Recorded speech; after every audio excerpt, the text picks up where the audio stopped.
Para algumas pessoas, literatura é uma ferramenta para ficar mais culto, mais inteligente, mais informado. Para outras pessoas, a literatura é uma valiosa ferramenta para se distrair, para passar o tempo, para desfrutar de um momento ali mais onírico. Tem outras pessoas que usam a literatura para saber, para entender sentimentos que não teriam se não fosse por meio das letras. Todas as opiniões estão corretas, o usufruto que cada um faz da literatura é pessoal e real e legítimo, mas hoje eu queria falar um pouquinho sobre a literatura leve. Esse título, dado por mim, cunhado por mim, é sobre aqueles livros os quais a gente fecha com o coração quente, não mais que o coração quentinho, com o coração sorrindo, quando a gente se sente mais aerado depois de ler, que a gente pensa que o mundo não é só o sofrimento com o qual a gente está acostumado a conviver e que nos apaziguam, nos dão um conforto no sentido de ser um intervalo das dores, das angústias, e não exatamente serem livros açucarados, não é isso, não é uma literatura cor-de-rosa, apesar de que muito da literatura cor-de-rosa seja produzida com essa intenção de nos acalentar, mas eu estou falando de literatura mais celebrada, mais canônica, que também consegue nos arrancar suspiros e nos deixar com a alma mais cintilante, digamos assim. E eu pensei sobre isso porque essa semana eu li, essa semana não, nesse final de semana eu li em 2 dias, o Escrevi para Você Hoje, da Sabina Zweig, minha conterrânea autora. Eu sou muito fã da Sabina, não é de hoje, eu já a acompanho desde blog que ela escrevia, já com o Fito Literário, depois ela lançou Calcinha no Varal, que é um dos meus livros preferidos, e agora, como ela mesma disse, ela volta para uma literatura mais otimista, mais simples. É uma história muito, muito simples e muito deliciosa. É impossível não terminar, não devorar esse livro assim em horas, porque a gente se sente muito convidado a desbravar as cartas trocadas entre a Luísa, nossa protagonista, que começa o livro com 16 anos, e a Érica, que é a jornalista para a qual ela remete as cartas. Então há uma troca ali de confidências e vai se criando um laço de amizade entre as duas por meio de cartas. Quem escreve cartas ainda, se bem que é delicioso recebê-las, mas as pessoas perderam esse hábito, não é um livro que se passa hoje, é um livro que se passa entre 1990 e 1994 e resgata muito da nossa Curitiba antiga, da nossa Curitiba muito provinciana ainda, e é claro, melancolia e saudosismo nos abraçam aqui para curtir a história, nos colocando, né, nessa época tão dourada em nossa mente, meio nublada, né, em alguns sentidos, especialmente político e econômico, há isso também, mas muito sutil. Então a personagem tem uma crise econômica, claro, né, deflagrada pelo momento austero que o Brasil vivia, no entanto, não é nada assim, não é uma agenda política, e é isso que dá a leveza. Não se esquece do mundo, não se esquece da realidade, no entanto, a gente consegue trazê-la de uma forma polvilhada na história, sem carregar muito nesse tempero.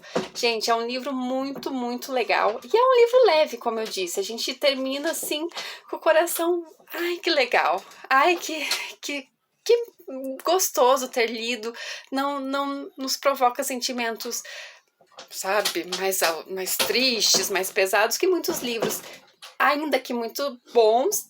Quando a gente termina, a gente precisa fazer um banho de sal grosso, né, uma sessão de descarrego, porque são livros que realmente roubam a nossa energia.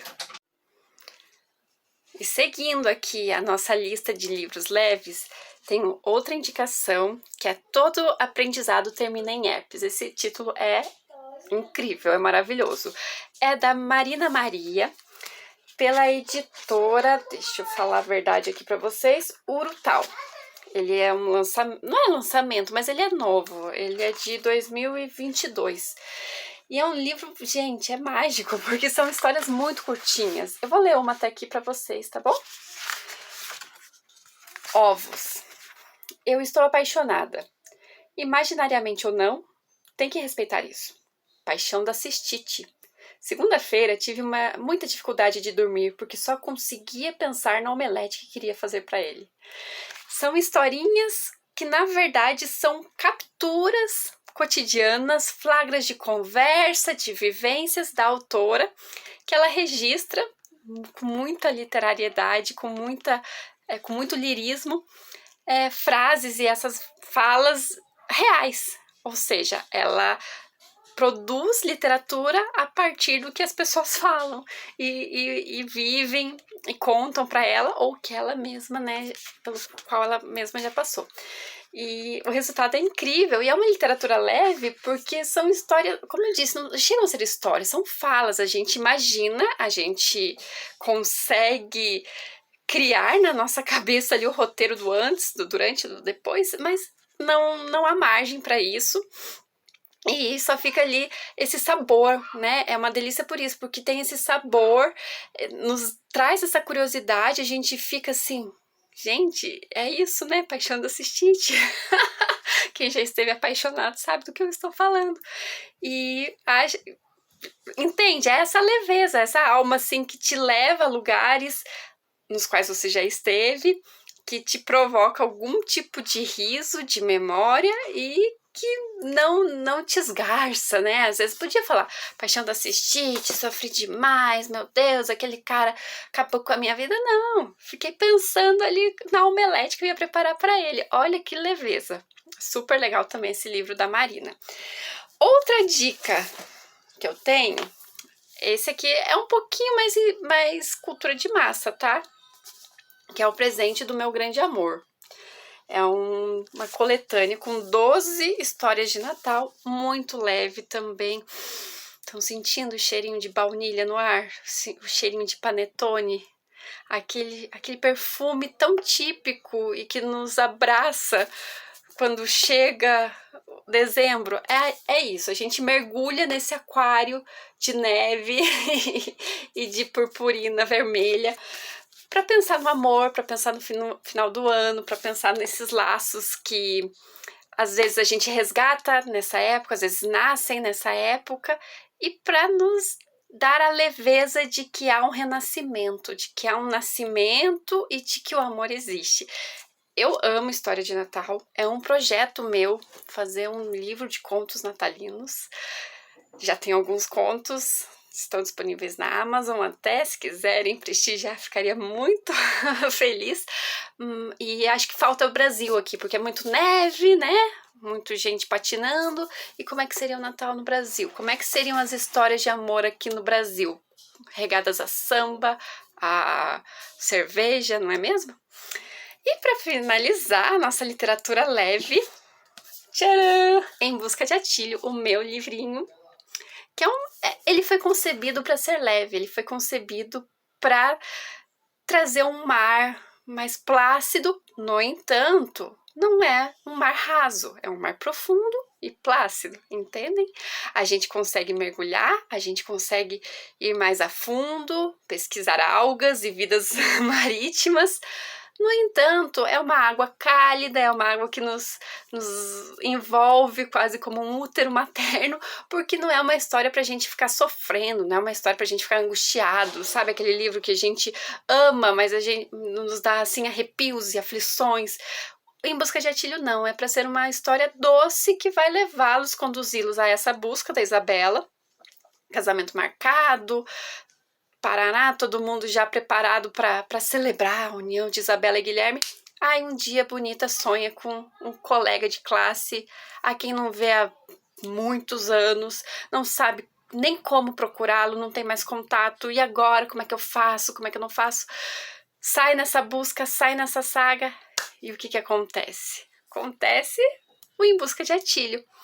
E é para ser esse livro doce, para acompanhá-lo ali por um fim de semana, por uma semana inteira, para arrancar, não gargalhadas, risinhos, algo mais comedido, algo mais fino, e para você finalizá-lo com o coração leve, com o coração como eu disse, acalentado. É isso. Espero que vocês tenham gostado das minhas dicas. Se vocês tiverem outras dicas de literatura leve, por favor, compartilhem. Eu adoro esse tipo de literatura. Não acho que seja menor, que seja menos literatura. Acho que ela é tão válida quanto uma literatura mais densa, mais robusta, mais séria, porque a gente pode falar de assuntos muito sérios com muita delicadeza. E eu acho que, né, tirando o meu livro, que eu sou a autora, mas tanto a Sabina, quanto a Marina, quanto os outros autores conseguiram falar sobre temas muito espinhosos e temas realmente difíceis nesse tom mais pastel, nesse tom cor-de-rosa que nos faz suspirar e não encher um lencinho de lágrimas, tá bom? Um beijo, espero a dica de vocês.